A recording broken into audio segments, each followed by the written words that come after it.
Office থেকে বাসার সামনে এসে দেখি সাদিয়াকে একটা লোক গাড়িতে করে নামিয়ে দিয়ে গেল। লোকটাকে দেখে মনে হচ্ছে অনেক বড় লোক, হয়তো সাদিয়ার অফিসের বস হবে। সাদিয়া অফিসে জয়েন করছে আজ 5 দিন। আমিও একটা অফিসে কাজ করি, কিন্তু বেতন তেমন ভালো না, তাই সাদিয়া অফিসে চাকরি নিতে বাধ্য হয়েছে।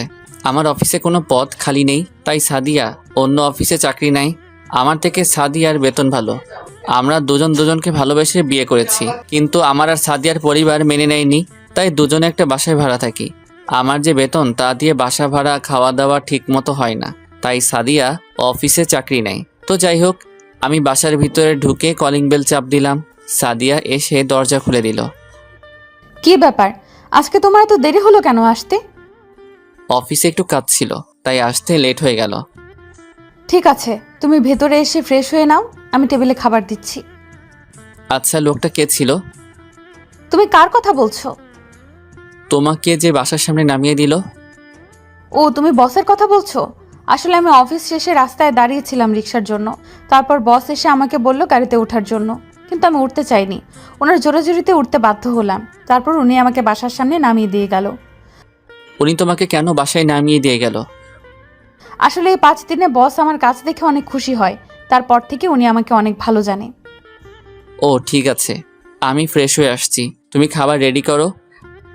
ঠিক আছে, যাও। আমি রুমে এসে ওয়াশরুমে ঢুকে ফ্রেশ হয়ে খাবার খেতে চলে গেলাম। দুজনে খাবার খেয়ে রুমে চলে আসলাম।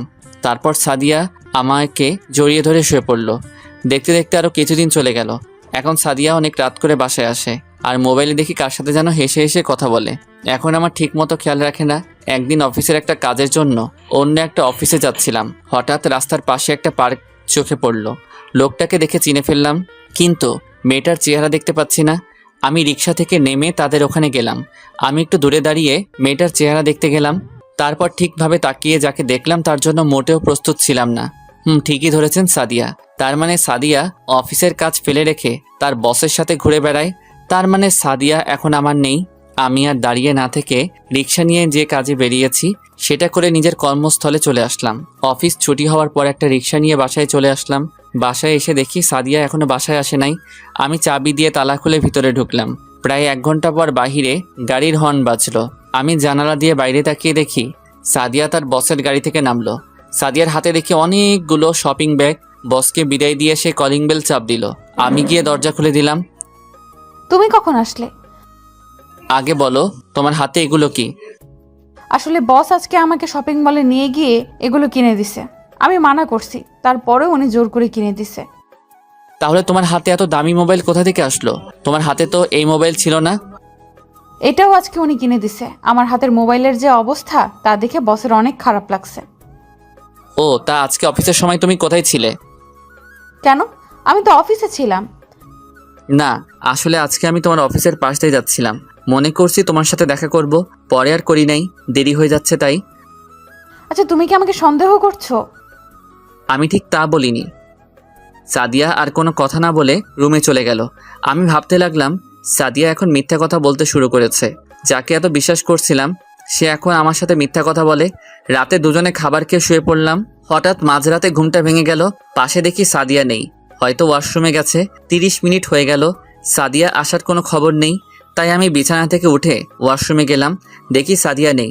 বেলকনি থেকে সাদিয়ার হাসা শব্দ আসছে, তাই দেখার জন্য বেলকনিতে গেলাম।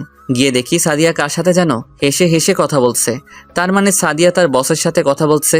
এমনভাবে কথা বলছে মনে হয় প্রেমিক প্রেমিকা কথা বলছে। আমি আর দাঁড়িয়ে না থেকে রুমে এসে শুয়ে পড়লাম।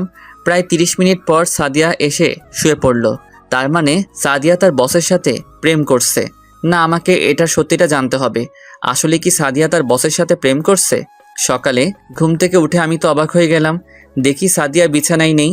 আমি মনে করছি পাকঘরে আছে, কিন্তু আমার ধারণা ভুল। সাদিয়া পাকঘরেও নেই। আবার রুমে এসে দেখি সাদিয়ার ব্যাগ, মোবাইল কিছুই নেই। তার মানে সাদিয়া অফিসে চলে গেছে। কিন্তু এত সকালে তো সাদিয়ার অফিস নেই, তাহলে গেল কোথায়? আমি আমার অফিসের বসকে ফোন দিয়ে বললাম, আজকে আমি অফিসে যেতে পারবো না। আমার বস কিছু বলে নাই। আমি ফ্রেশ হয়ে বাসা থেকে বেরিয়ে সাদিয়ার অফিসে গেলাম। কোথায় যাচ্ছেন? আসলে আমি বসের সাথে দেখা করতে আসছি। আজকে তো বস অফিসে আসবে না। বস একটা কাজের জন্য সিলেট গেছে। বস কি একা গেছে নাকি ওনার সাথে কেউ গেছে? না, বস একা যায়নি, ওনার সাথে অফিসের কর্মচারী সাদিয়া ম্যাম গেছে। কাজ শেষ করে কখন আসবে? 2-3 দিন লেগে যেতে পারে। ও। আমি আর কোনো কথা না বলে বাসায় চলে আসলাম। সাদিয়া আমাকে একটু বললও না। তার মানে সাদিয়ার টাকার কাছে বিক্রি হয়ে গেছে। আমি তো তার স্বামী, আমাকে বলার প্রয়োজন পর্যন্ত করলো না। 3 দিন পরে সাদিয়া বাসায় আসলো, এসে সোজা রুমে চলে গেল। আমার সাথে কথা পর্যন্ত বলল না। এই 3 দিন সাদিয়া আমার খোঁজ খবর নেয়নি। তুমি কাজের জন্য বাইরে যাবে, আমাকে বলে যাওনি কেন? তোমাকে বলার প্রয়োজন মনে করি না। তুমি আমার সাথে এভাবে কথা বলছো কেন? তোমার সাথে কি কথা বলবো? আমি তোমার স্বামী, আমি তোমাকে বলতে পারি। তোর মতো স্বামী থাকার চেয়ে না থাকাই ভালো। তুমি আমাকে তুই তাই করে বলছো কেন? তোর সাথে কিভাবে কথা বলবো? তোকে আমার ভালো লাগে না। তাহলে আমাকে বিয়ে করছো কেন? জীবনে ভুল করলে ওইটাই করেছি, তোর মতো ছেলেকে বিয়ে করে। বিয়ে হয়েছে আজ প্রায় 8 মাস হয়েছে। কি দিয়েছিস তুই? একটা ভালো জামা, একটা স্বর্ণের চেইন, আজ পর্যন্ত কিছুই দিতে পারলি না। তোর থেকে আমার বস অনেক ভালো আছে, আমাকে গলার চেইন, দামি ফোন, দামি দামি জামা কাপড়, আরো কত কি দিয়েছে। তুমি তো আমাকে ভালোবেসে বিয়ে করছো, আমার টাকা পয়সা কেনা। তাহলে এখন কেন এমন করছো? আসলে তুমি চাও কি? আমি তোর কাছে ডিভোর্স চাই। আমি আর তোর সাথে থাকতে চাই না। ডিভোর্স দিলে তুমি খুশি হবে? আমি অনেক খুশি হব। আমি আমার বসকে বিয়ে করব। তার আছে টাকা পয়সা, বাড়ি গাড়ি। তোর থেকে বস অনেক ভালো। ঠিক আছে, তোমার কাছে ডিভোর্স পেপার পৌঁছে যাবে। তবে মনে রেখো, আমার দরজা তোমার জন্য চিরজীবন বন্ধ থাকবে। আমার কাছে আসতে চাইলেও আমি তোমাকে আর মেনে নিব না। সেটা কোনো দিন হবে না। দেখতে দেখতে আজ 2 বছর চলে গেল। এখন আমি নিজেদের অফিস দেখাশোনা করি। আপনারা হয়তো ভাবছেন আমি নিজেদের অফিস বললাম কেন। আসলে আমার বাবা একজন বিজনেসম্যান। আমার পরিবারে আমি, মা, বাবা আর একটা বড় বোন আছি। আর সাদিয়ার মা নেই, তার বাবা দ্বিতীয় বিয়ে করে এবং সাদিয়ার সৎ মা ভালো না। সাদিয়াকে জোর করে বিয়ে দিতে চাইছিল একটা খারাপ ছেলের কাছে। আমি সাদিয়াকে কলেজ লাইফ থেকে ভালোবাসি, তাই আমি সাদিয়াকে কাজী অফিসে বিয়ে করে বাসায় নিয়ে আসি। কিন্তু বাবা আমাদের মেনে নেয়নি, কারণ সাদিয়ারা ছিল গরিব। বাবা বলেছে আমি যদি সাদিয়াকে ভুলে যেতে পারি তাহলে আমাকে বাসায় থাকতে দিবে, আর না হলে বাড়ি থেকে বেরিয়ে যেতে বলছে। আমি আমার ভালোবাসাকে ছেড়ে দিতে পারবো না, তাই সাদিয়াকে নিয়ে বাসা থেকে বেরিয়ে আসি। তারপর একটা বাসা নিয়ে দুজনে থাকতে লাগলাম। আমার কাছে যা টাকা ছিল সব শেষ হয়ে গেছে। এভাবে তো আর চলবে না, তাই অনেক কষ্টে একটা অফিসে চাকরি নেই আমি। দেখতে দেখতে 2 মাস চলে যায়, কিন্তু আমার যে বেতন তা দিয়ে কোনো রকম চলে যায়। তাই সাদিয়া বলল সেও নাকি অফিসে চাকরি করবে। আমি আর না করলাম না, বাসায় একা একা বসে থেকে তারপর সে একটা অফিসে চাকরি নেয়। এরপর কি হলো আপনারা তো জানেন। সাদিয়া আমাকে ছেড়ে যাওয়ার পর আমি নিজের বাসায় চলে আসি। এসে বাবা মার পায়ে পড়ে ক্ষমা চাইছি। আমার ভুল হয়ে গেছে, আমাকে তোমরা মাফ করে দাও। তারপর বাবা মা আমাকে মাফ করে দেয়। এরপর থেকে আমি নিজেদের অফিস দেখাশোনা করি। এখন আমি প্রায় সাদিয়ার কথা ভুলেই গেছি। আজকে অফিসে কিছু পদের জন্য লোক নেওয়া হবে, সবার ইন্টারভিউ আমি নিব। তাই সকালে ঘুম থেকে উঠে ফ্রেশ হয়ে নাস্তা করে গাড়ি নিয়ে অফিসে চলে গেলাম। অফিসের ভিতরে ঢোকার সাথে সাথে সবাই দাঁড়িয়ে আমাকে সালাম দিল। আমি তাদের বসতে বলে নিজের কেবিনে চলে গেলাম। চেয়ারে বসে বসে দুলাভাই তাকে ফোন দিয়ে আমার কেবিনে আসতে বললাম। আসলে দুলাভাই আমাদের অফিসে ম্যানেজারের দায়িত্ব পালন করে। কেমন আছো শালাবাবু? কেবিনে ঢুকে একটা চেয়ার টেনে বসে, এই তো ভালো আছি। সবাই কি আসছে দুলাভাই? সবাই এসে পড়েছে। তাহলে একজন একজন করে আসতে বলো। ওকে, তুমি বসো, আমি পিয়ন চাচাকে বলে দিচ্ছি। বলে রুম থেকে বেরিয়ে গেল। তারপর একজন একজন করে আসতে লাগলো। সবার শেষে একজন মেয়ে বাকি ছিল ইন্টারভিউ নেওয়ার। আমি মাথা নিচু করে একটা ফাইল দেখতেছিলাম। হঠাৎ একটা মেয়ে বলল, may I come in sir? Yes, coming. মেয়েটা ভিতরে ঢুকলো। আমি তার চেহারা এখনো দেখি নাই। মেয়েটা আমার সামনে দাঁড়িয়ে রইল। বসুন, আর সার্টিফিকেটগুলো দেন। এই নেন স্যার।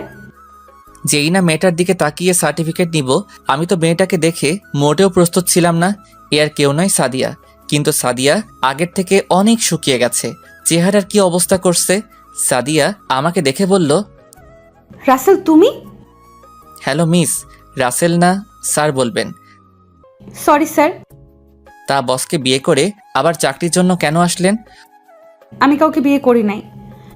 ও, তার মানে বস তোমাকে বিয়ে করবে বলে তোমার সাথে রাত কাটিয়ে তাড়িয়ে দিছে? তুমি সব কি বলছো রাসেল? বলছি না, আমার নাম নিবেন না, শুধু স্যার বলবেন। আপনি আসতে পারেন, আপনার চাকরি হবে না। সাদিয়া চেয়ার থেকে উঠে এসে আমার পা জড়িয়ে ধরে কান্না করতে করতে বলল, স্যার এই চাকরিটা আমার খুব দরকার, তা না হলে আমায় রাস্তায় নামতে হবে। তাহলে বসকে ছেড়ে চলে আসলেন কেন? উনি আজ 1 বছর আগে মারা যায়। এরপর ওনার ব্যবসা প্রতিষ্ঠান নিলামে বিক্রি হয়ে যায়। তারপর ওখান থেকে এসে একটা বাসা ভাড়া নিয়ে থাকি।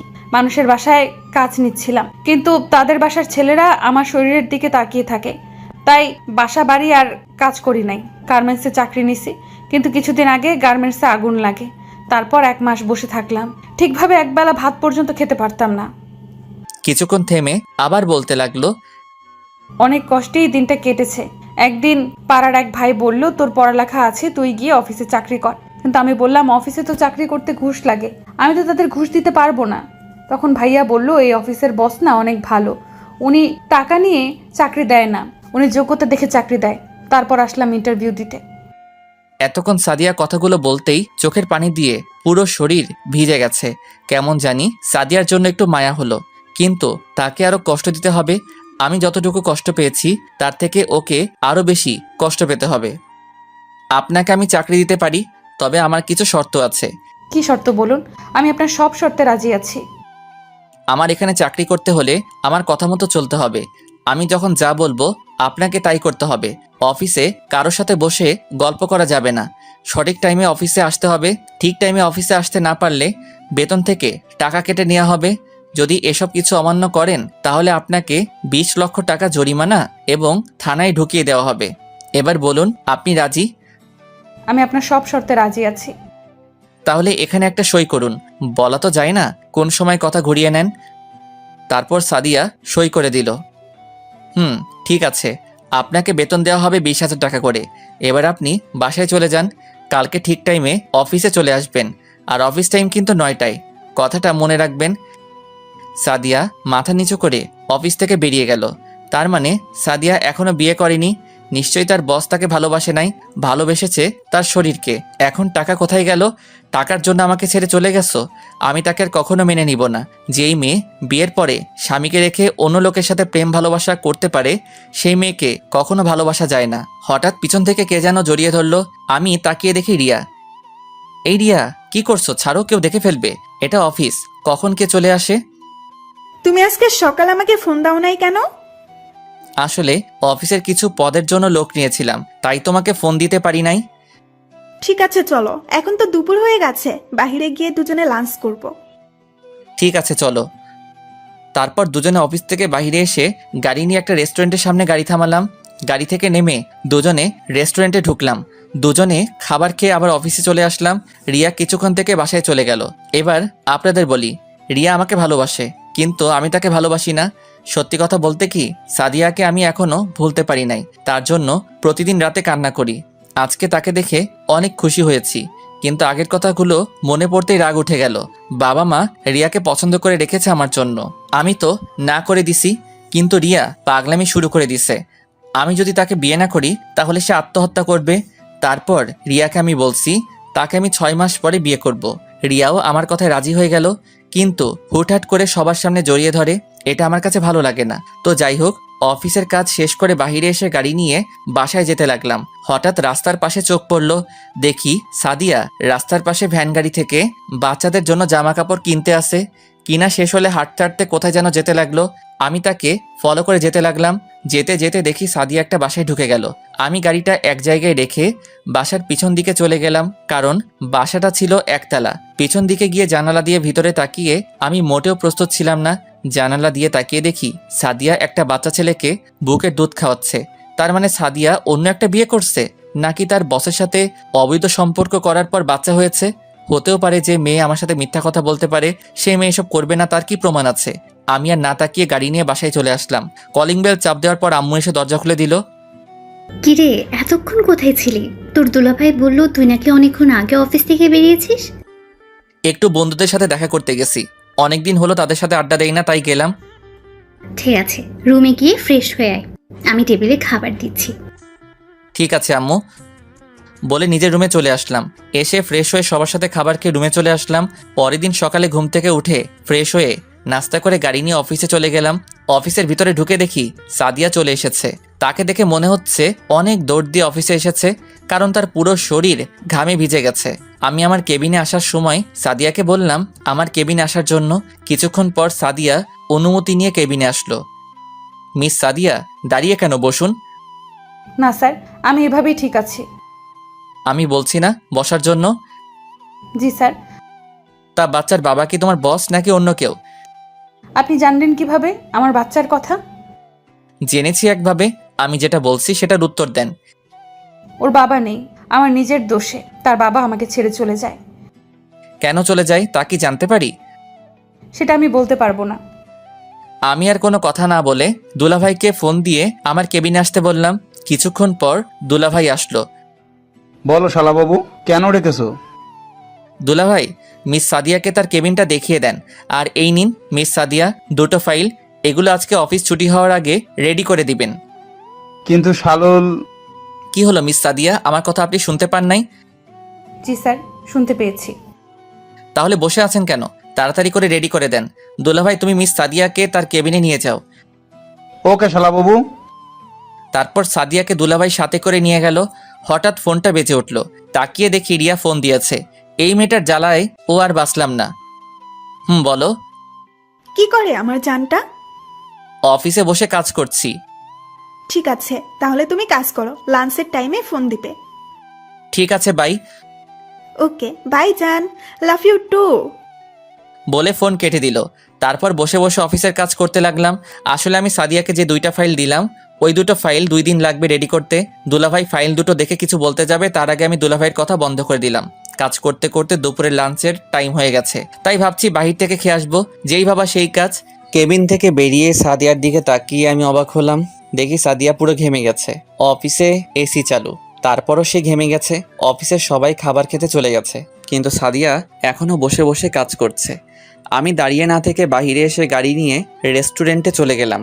খাবার খেয়ে অফিসে এসে দেখি সাদিয়া এখনো কাজ করতে আছে। চেহারা পুরো শুকিয়ে গেছে। আমি মনে মনে বলতে লাগলাম, এখন কেমন লাগছে মিস সাদিয়া? টাকার জন্য আমাকে ছেড়ে চলে গেছো, এখন সে টাকার জন্য আমার অফিসে চাকরি নিছো। কি ভুল ছিল আমার? কেন আমাকে ছেড়ে চলে গেছো? তো যাই হোক, আমি দাঁড়িয়ে না থেকে আমার কেবিনে ঢুকে তো অবাক হয়ে গেলাম। দেখি রিয়া আমার চেয়ারে বসে আছে। তুমি কখন আসলে? আমাকে তো বলেও আসো নাই। তোমাকে বলেছি না দুপুরে আমাকে ফোন দিতে, তুমি ফোন দাও নাই, তাই তোমাকে ফোন না দিয়ে আমি তোমার অফিসে চলে আসলাম। এসেছো, ভালো করছো। আগে বলো দুপুরে খাবার খেয়েছো? খাবার খেয়ে তারপর তোমার অফিসে আসলাম। তো এখন কি খাবে বলো, চা না কফি? আমি ওইসব কিছু খাবো না, আমি অন্য জিনিস খাবো। বলো কি খাবে, আমি বাহির থেকে এনে দিচ্ছি। আমি যে জিনিস খাবো ওইটা বাইরে যাওয়া লাগবে না, তোমার কাছে আছে। মানে আমার কাছে তো খাওয়ার মতো কিছু নেই। দাঁড়াও, আমি দেখাচ্ছি তোমার কাছে খাওয়ার কি জিনিস আছে। বলে চেয়ার থেকে উঠে আমার কাছে এসে যেই না আমার ঠোঁটে কিস করবে, তখন সাদিয়া দরজায় দাঁড়িয়ে বলল, স্যার, আসতে পারি? আসুন। রিয়া আমাকে ছেড়ে দিয়ে রাগে গজগজ করতে লাগলো। স্যার, এই ফাইলটার এখানে কিছু বুঝতেছি না। না বুঝলে অফিসে কাজ করতে আসলেন কেন? আপনি আগে অফিসে চাকরি করছেন, তো এখন বুঝেন না কেন? আসলে এই জায়গাটার অনেক চেষ্টা করছি, কিন্তু মেলাতে পারি না। ঠিক আছে, আপনি ফাইলটা রেখে অন্য ফাইলটার কাজ করুন। ঠিক আছে স্যার। বলে সাদিয়া যেই না সামনে পা বাড়াবে, হঠাৎ সে মাটিতে পড়ে গেল। আমি আর রিয়া তাকে ধরে সোফায় শুয়ে দিলাম। তারপর ডাক্তারকে ফোন দিলাম। কিছুক্ষণ পর ডাক্তার এসে সাদিয়াকে দেখতে লাগলো। দেখা শেষ হলে আমি ডাক্তারকে বললাম, ডাক্তার, কি হয়েছে ওর? আসলে ঠিক মতন খাওয়া দাওয়া না করার কারণে মাথা ঘুরে পড়ে যায় আর বেশি চিন্তায় থাকে। নিয়মিত খাওয়া দাওয়া এবং শরীরের যত্ন নিলে সব ঠিক হয়ে যাবে। ঠিক আছে ডাক্তার, তো এখন কি করব? আমি কিছু ওষুধ লিখে দিচ্ছি, ওগুলো নিয়মিত খেলে ঠিক হয়ে যাবে। আর বলবেন চিন্তা বেশি যেন না করে। ঠিক আছে ডাক্তার, আমি ওকে সব বলে দিব। তাহলে আমি এখন আসি। বলে ডাক্তার চলে গেল। আমি পিয়নকে ডেকে বললাম 1 প্যাকেট বিরিয়ানি নিয়ে আসতে। আমার কারণে আজ ওর এই অবস্থা। কেন আমাকে ধোকা দিয়ে চলে গেল? আজ যদি তুমি আমাকে ছেড়ে না যেতে, তাহলে দুজনে কত সুন্দর করে সংসার করতাম। আজ তোমার ভুলের জন্য এত কষ্ট করতে হয় তোমাকে। কিছুক্ষণ পর পিয়ন বিরিয়ানি নিয়ে আসলো। রিয়া বিরিয়ানি হাতে নিল। তারপর সাদিয়াকে শোয়া থেকে উঠিয়ে নিজেতে খাইয়ে দিতে লাগলো। রিয়া মেয়েটা আসলে ভালো, তবে তার যখন তখন জড়িয়ে ধরা আমার ভালো লাগে না। ও আপনাদের তো বলতে ভুলে গেছি, পিয়ন ডাক্তার যে ওষুধ লিখে দিয়ে গেছে ওগুলো সাথে করে নিয়ে আসছে। সাদিয়াকে খাবার খাইয়ে দেওয়ার পর ওষুধ খাইয়ে দিল। আপনি খাওয়া দাওয়া আর এত চিন্তা করেন কেন? আসলে হাতে তেমন টাকা নেই, ঘরে বাজার সদাই কিছু নেই। যে কয় টাকা ছিল ওগুলো দিয়ে বাচ্চার জন্য একটা জামা নিছি আর কিছু খাবার নিছি। সকালে কিছু খেয়ে আসি নাই, তাই হঠাৎ মাথা ঘুরে পড়ে যাই। আপনার স্বামী নেই? আছে। তাহলে স্বামী থাকতে আপনি অফিসে কাজ করেন কেন? আর আপনার কেমন স্বামী স্ত্রীকে অফিসে কাজ করতে পাঠায়? আসলে আমার স্বামী আমার সাথে থাকে না, আমার ভুলের জন্য ও আমায় ছেড়ে চলে গেছে। সে চলে যাওয়ার 1 বছর 2 মাস পর আমার কোলে একটা সন্তান জন্ম নেয়। আপনার স্বামী জানে না ওর যে একটা সন্তান হয়েছে? না, ও জানে না। এখন যদি বলি ওর বাচ্চা এটা, সে কখনো আমায় বিশ্বাস করবে না, কারণ তার বিশ্বাস আমি আগেই ভেঙে দিছি। আচ্ছা মিস সাদিয়া, আপনি এখন বাসায় চলে যান। কিন্তু স্যার, এখনো তো অফিসের টাইম শেষ হয় নাই। ওটা আপনাকে ভাবতে হবে না, আপনি বাসায় চলে যান। রাসেল, তুমি কিছু মনে না করলে ওনাকে কি আমি বাসায় পৌঁছে দেব? ঠিক আছে, তুমি নিয়ে যাও। তাহলে আমি একটা কথা বলি। বলো। আমি বলছি কি, ওনার অগ্রিম মাসের বেতনটা দিয়ে দাও। ঠিক আছে, দিচ্ছি। তারপর সাদিয়ার বেতন দিয়ে দিলাম রিয়ার হাতে। রিয়া আমাকে জড়িয়ে ধরে কপালে চুমু দিল। সাদিয়া মাথা নিচু করে ফেললো। লজ্জা পাওয়ার কিছু নেই সাদিয়া, ওর সাথে আমার বিয়ে ঠিক হয়ে আছে। আরো 5 মাস পরে আমাদের বিয়ে। তোমাকে কিন্তু আগে দাওয়াত দিয়ে রাখলাম। দোয়া করি ম্যাম, আপনার যেন সুখে শান্তিতে সংসার করতে পারেন। ঠিক আছে চলো, তবে আমাকে ম্যাম নয়, আমার নাম ধরে ডাকবে। ঠিক আছে। আসছি কলিজা। এসো। রিয়া আর সাদিয়া আমার কেবিন থেকে বেরিয়ে গেল, কিন্তু আমার একটা জিনিস মাথায় আসছে না। বিয়ের কথা শুনে সাদিয়া কান্না করলো কেন? হয়তো নিজের স্বামীর বিয়ে নিজের চোখের সামনে দেখতে হবে, তাই কান্না করছে। তো যাই হোক, অফিসের কাজ শেষ করে বাসায় চলে আসলাম। তারপর রাতে খাবার খেয়ে রিয়ার সাথে কথা বলে ঘুমিয়ে পড়লাম। এভাবে দেখতে দেখতে আরো 1 মাস চলে গেল। এখন সাদিয়াকে তেমন কষ্ট দেই না। তারপর ও প্রতিদিন অফিসে আসলে দেখি সাদিয়ার চোখগুলো লাল হয়ে থাকে, মনে হয় ঠিকমতো ঘুমায় না। আর রিয়া এখন প্রতিদিন আমার অফিসে আসে, এসে আমাকে জড়িয়ে ধরে কিস করবে, আমার কোলে বসে থাকবে। কিছু বললে বাসায় গিয়ে জিনিস ভাঙা শুরু করে দিবে, তাই কিছু বলি না। ও আপনাদের তো বলতে ভুলে গেছি, আমি সাদিয়াকে ছেড়ে আসার 1 মাস পরে ডিভোর্স পেপার পাঠিয়ে দিয়েছি।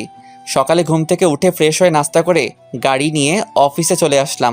অফিসের ভিতরে ঢুকে সাদিয়ার কেবিনে তাকিয়ে দেখি সাদিয়া এখনো আসেনি, তাই পিয়নকে বলে আসলাম সাদিয়া অফিসে আসলে যেন আমার কেবিনে পাঠিয়ে দেয়। আমি আমার কেবিনে এসে বসলাম। কিছুক্ষণ পর দেখি রিয়া আমার কেবিনে ঢুকে সোজা আমার কোলে বসে গেল আর পুরো চেহারায় চুমু দিতে লাগলো। কি করছো রিয়া? কেউ চলে আসবে। আসলে আসুক, আমি আমার জামাইকে চুমু খাচ্ছি, কার কি যায় আসে। হঠাৎ সাদিয়া আমার কেবিনে ঢুকে গেল, দেখে মনে হচ্ছে অনেক জোরে দৌড়ে আসছে অফিসে। কি ব্যাপার, আপনি বিনা অনুমতিতে আমার কেবিনে ঢুকলেন কেন? আসলে স্যার, অফিসে আসার পর পিয়ন বলল আপনি নাকি পিয়নকে বলেছেন আমি অফিসে আসলে আপনার কেবিনে আসতে বলেছেন, তাই তাড়াহুড়ো করে চলে আসলাম। তাই বলে বিনা অনুমতিতে ঢুকবেন? Sorry sir. তো আজকে অফিসে আসতে এত লেট কেন? আপনি হয়তো শর্তের কথা ভুলে গেছেন। আসলে স্যার, রিমন খুব অসুস্থ, তাকে হসপিটালে নিয়ে গিয়েছিলাম। ডাক্তার দেখিয়ে আসতে আসতে লেট হয়ে গেছে। রিমন কে? আমার ছেলের নাম রিমন। তা ছেলের এই নাম কে রেখেছে? এটা তার বাবা বলেছে। আমাদের বিয়ে হওয়ার পর তার বাবা বলেছে আমাদের ছেলে হলে নাম রাখবে রিমন, আর মেয়ে হলে সিনথিয়া, তাই তার বাবার কথাই নাম রেখেছি। আমি আর কিছু বলতে পারলাম না, কারণ আমার আর সাদিয়ার বিয়ে হওয়ার পর আমি বলেছি এ নাম রাখতে। তার মানে সাদিয়া বলতে চাইছে রিমন আমার ছেলে। আমি কিছু বলতে যাব তার আগে রিয়া বলল, তুমি কেমন ছেলেকে বিয়ে করেছো? তোমার খোঁজ খবর একবারের জন্যও নেয়নি। তুমি না হয় একটা ভুল করেছো, তাই বলে সে তোমায় ছেড়ে চলে যাবে? আমি যে ভুল করেছি সে ভুলের কখনো কি ক্ষমা হবে কিনা তা আমি জানি না, তবে একটা কথা বলি, তার জন্য এখনো পথ চেয়ে বসে আছি। আমি দোয়া করি আল্লাহ যেন তোমার স্বামীকে তোমার কাছে ফিরিয়ে দেয়, বাচ্চার কথা ভেবে যেন তোমাকে ক্ষমা করে দেয়। তাহলে আমি এখন আসি স্যার, কেবিনে কাজ পড়ে আছে। সাদিয়া কোনো কথা না বলে তার কেবিনে চলে গেল। আমি ভাবতে লাগলাম রিমনের বাবা আমি কেমন করে হব। আমি সাদিয়ার সাথে থাকাকালীন শুনি নাই তো যে সাদিয়া প্রেগনেন্ট, তাহলে আমি কি করে রিমনের বাবা হব? না, আমার মাথায় কাজ করছে না। হঠাৎ রিয়া বলল, তুমি কোথায় হারিয়ে গেলে? তোমাকে আমি ডাকছি, তোমার কোনো রেসপন্স নেই। তেমন কিছু না, তুমি বাসায় চলে যাও। আমার হাতে কিছু কাজ আছে, কাজ শেষ করে তোমার সাথে ফোনে কথা বলবো। ঠিক আছে, বাই। রিয়া কেবিন থেকে বেরিয়ে চলে গেল। আমি বসে বসে কাজ করতে লাগলাম, কিন্তু কাজে মন বসাতে পারছি না। তাই অফিস থেকে বেরিয়ে এসে গাড়ি নিয়ে একটা পার্কে চলে আসলাম। হঠাৎ পিছন থেকে কেউ একজন বলল, তুমি এখানে কেন? তারপর আমি তার দিকে তাকিয়ে পুরো অবাক হয়ে গেলাম, কারণ এ হচ্ছে স্বাধীন। আপনারা হয়তো ভাবছেন স্বাধীনকে, আসলে স্বাধীন হচ্ছে আমি আগে যে অফিসে কাজ করতাম ওই অফিসে স্বাধীনও কাজ করত। কেমন আছিস? তোকে অনেক দিন পরে দেখলাম। আমি ভালো আছি। তুই তো অফিস থেকে আসার পর আমার আর খবর নেস নাই। তুই কোথায় হারিয়ে গেলি? আসলে আমি অফিস থেকে চাকরি ছাড়ার পর নিজের বাড়ি চলে আসি, তারপর এখন বাবার ব্যবসা প্রতিষ্ঠান দেখাশোনা করি। তাই বলে কোনো যোগাযোগ রাখবি না? আসলে নিজের বাড়িতে আসার পর তেমন কারোর সাথে আর যোগাযোগ করা হয়নি। তা এখন কি করিস? এখন আরেকটা অফিসে চাকরি করি, তবে বেতন বেশি না। ভাবছি এই অফিসের চাকরিটা ছেড়ে দিয়ে আরেকটা অফিসে চাকরি নেব। তাহলে তুই আমাদের অফিসে জয়েন কর। ঠিক আছে, তোর নাম্বার দে, চাকরি ছাড়ার পর তোকে ফোন দিব। তারপর সাদিনকে নাম্বার দিয়ে একটা রেস্টুরেন্টে গিয়ে নাস্তা করে সাদিনকে বিদায় দিয়ে গাড়ি নিয়ে বাসায় চলে আসলাম। কলিং বেল চাপ দেওয়ার পর নাদিয়া দরজা খুলে দিল। আপু, কেমন আছিস? তুই কোন সময় আসলি? দুপুরে আসছি। শুনছি তুই নাকি আজকে অফিস থেকে তাড়াতাড়ি বেরিয়ে গেলি। তা কোথায় ছিলে এতক্ষণ? পুরনো একটা বন্ধুর সাথে ছিলাম, অনেকদিন পর দেখা হলো তাই। তা আমার বড়িটা কোথায়? আপুর মেয়ের কথা বলছি, তার মেয়ের নাম বিথি। আব্বু আম্মুর কাছে আছে, তুই রুমে গিয়ে ফ্রেশ হয়ে নে। ঠিক আছে বলে নিজের রুমে চলে আসলাম। এসে ফ্রেশ হয়ে নিচে গেলাম। তারপর বিথির সাথে কিছুক্ষণ দুষ্টুমি করলাম। রাতে সবাই মিলে খাবার খেতে লাগলাম। হঠাৎ আব্বু বলল, আমরা তোর বিয়ে শুক্রবার ঠিক করেছি।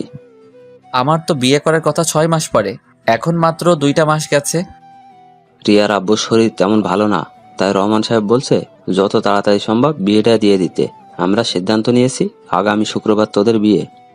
আমাকে একটাবার জিজ্ঞেস করার প্রয়োজন ছিল না তোমাদের? এখানে জিজ্ঞেস করার কি আছে? বিয়ে তো আজকে না হয় একদিন করতেই হবে। তাহলে শুক্রবার বিয়ে হলে সমস্যা কোথায়? তোমরা আমার কথা বুঝতে পারছো না। আমাদের আর কিছু বুঝতে হবে না, আমরা যেটা বলছি সেটাই ফাইনাল। আমি আর খাবার না খেয়ে রুমে চলে আসলাম। আমাকে একটাবার জিজ্ঞেস করার প্রয়োজন করলো না, কিন্তু আমি তো এখনো সাদিয়াকে মন থেকে মুছে ফেলতে পারছি না। কি করব কিছুই মাথায় ঢুকছে না। হঠাৎ মোবাইল ফোনটা বেজে উঠল। মোবাইলের দিকে তাকিয়ে দেখি রিয়া ফোন দিয়েছে। ফোন ধরার পর রিয়া বলল, কি করে আমার জামাইটা? তুমি কি কিছু শুনেছো? শুনেছি। আগামী শুক্রবার আমাদের বিয়ে। আমি তো অনেক খুশি, তোমাকে সারা জীবনের জন্য পেতে যাচ্ছি। তোমাকে আমি কি বলেছিলাম? আমরা 6 মাস পর বিয়ে করব। আর এখন তুমি রাজি হলে কেন? বাবার শরীরটা তেমন ভালো নেই, কোন সময় কি হয়ে যায়। তাই বাবার ইচ্ছে আমার বিয়েটা যেন দিয়ে যেতে পারে। এখানে আমি আর না করি নাই। তুমি কি খুশি হও নাই? ঠিক তা না, আমি এত তাড়াতাড়ি বিয়ে করতে চাচ্ছি না। কোনোভাবেই কি বিয়েটা আটকানো যায় না? না, আমি আর তোমাকে ছেড়ে থাকতে পারছি না। এই বিয়ে আমি আটকাতে পারবো না। তাহলে আর কি করার? বলে ফোন কেটে দিয়ে ভাবতে লাগলাম, সাদিয়ার কথাগুলো ভাবতে লাগলাম। রিমন কি সত্যি আমার ছেলে নাকি অন্য কারো? সাদিয়ার চেহারা দেখে বোঝা যাচ্ছে সে মিথ্যা কথা বলছে না। আমি আর কিছু ভাবতে পারছি না। সকালে ঘুম থেকে উঠে ফ্রেশ হয়ে রেডি হয়ে নিচে নামলাম। দেখি সবাই টেবিলে আমার জন্য অপেক্ষা করছে। আমি কোনো কথা না বলে বেরিয়ে আসতেই আব্বু বলল, কোথায় যাচ্ছিস? অফিসে যাচ্ছি। নাস্তা করবি না? বাহির থেকে খেয়ে নিব। ঠিক আছে যাও, আর অফিসের সবাইকে বিয়ের দাওয়াত দিয়ে দিবে, আর অফিস 3 দিন বন্ধ দিয়ে দিবে। আর কোনো কথা না বলে বাহিরে এসে গাড়ি নিয়ে অফিসে যেতে লাগলাম।